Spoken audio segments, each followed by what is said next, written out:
సాయిరామ్ అండి.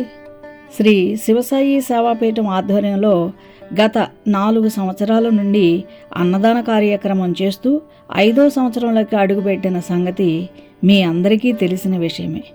ప్రస్తుతం మనం ఈ వారం అంటే 183వ గురువారం గురించి మాట్లాడుకుంటున్నాం. ఈ వారం జరుగుతున్న అన్నదాన కార్యక్రమాన్ని చూస్తూ గురు పూర్ణిమ కార్యక్రమాలు ఎలా జరిగాయి అన్నది మాట్లాడుకుంటూ ఈ అన్నదానాన్ని చూద్దాం. ముందుగా గురు పూర్ణిమ పూజా కార్యక్రమాల గురించి మాట్లాడుకునే ముందు ఈ కార్యక్రమాలు ఇంత వైభవంగా జరగటానికి కారకులైన వారికి, సంవత్సరం పాటు అన్నదానం చేయటానికి సహకరించి భిక్ష ఇప్పించిన వారికి, భిక్ష ఇచ్చిన వారికి, భిక్ష చేయటానికి వచ్చి సహకరించిన వారికి, అలాగే అన్నదాన కార్యక్రమం దగ్గర సంవత్సరం అంతా ప్రతి గురువారము వచ్చి ఈ అన్నదాన కార్యక్రమంలో పాల్గొని సహకరిస్తున్న వారికి, ముఖ్యంగా అన్నదాన కార్యక్రమం చేసుకోవడానికి అవకాశం ఇచ్చిన వారికి, నిండు మనసులతో మనస్ఫూర్తిగా సహకరించి ఈ కార్యక్రమంలో అఖిలాండ కోటి బ్రహ్మాండ నాయకునిగా బాబావారిని చూపించే ప్రయత్నంలో సహకరించిన వీరందరికీ మనస్ఫూర్తిగా శిరస్సు వంచి నమస్కరిస్తూ కృతజ్ఞతలు తెలియజేస్తున్నాను. అందరినీ చల్లగా చూడాలని బాబావారిని వేడుకుంటున్నా.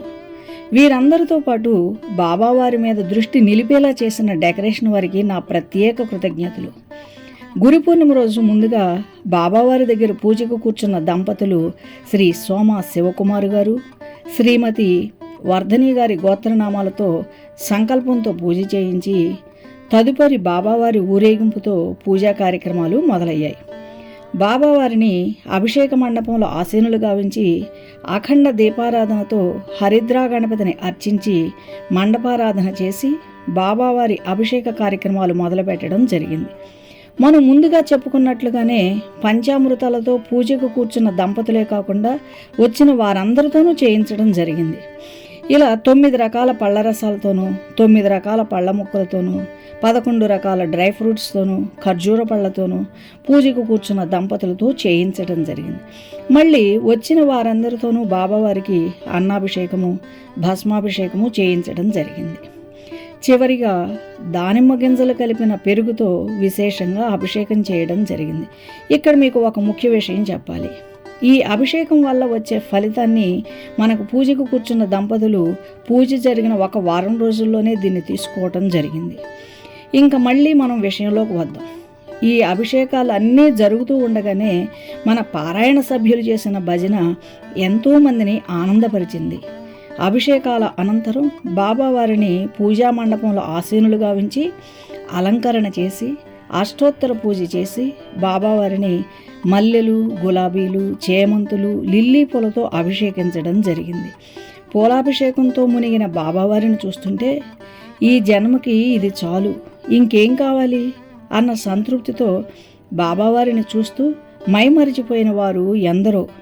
అనంతరం మంత్రపుష్పం, ఆ తర్వాత వచ్చిన వారందరికీ అర్చక స్వాములచే వేద ఆశీర్వచనంతో ఈ పూజా కార్యక్రమం ముగిసింది. ఈ వేడుకను చూడడానికి సుమారు 700 మంది పైమాటగానే వచ్చారు. అంతేకాకుండా 600 మంది దాకా ఈ అన్నప్రసాదాన్ని స్వీకరించారు. ఈ గురు పూర్ణిమ వేడుకను చూడటానికి వచ్చిన వారిలో కొంతమంది చాలా ఎమోషనల్గా ఫీల్ అయ్యి కంటి వెంట నీరు పెట్టిన వారు కూడా ఉన్నారు. ఇంతటి అదృష్టాన్ని చూసే అవకాశాన్ని ఇచ్చారు అని అంటూ, ఏది ఏమైనా అఖిలాండ కోటి బ్రహ్మాండ నాయకునిగా బాబావారిని చూపించే ఈ ప్రయత్నంలో నాకు సహకరించిన ప్రతి ఒక్కరికి పేరు పేరున నా కృతజ్ఞతలు తెలియజేస్తున్నాను.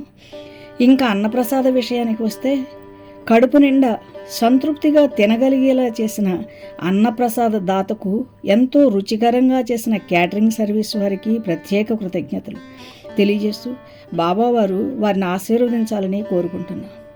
ఎప్పటిలానే ఈ గురు పూర్ణిమకు మనం పోరంకిలోని పేదవారికి భోజనాలు పంపటం జరిగింది. ఇంతటి కార్యక్రమాన్ని ప్రతి ఒక్కరూ భుజాన వేసుకుని మనస్ఫూర్తిగా సహకరించి దిగ్విజయంగా జరిగేలా చేసినందుకు కృతజ్ఞతలతో మీ శ్రీ శివసాయి సేవాపీఠం. జై సాయిరామ్.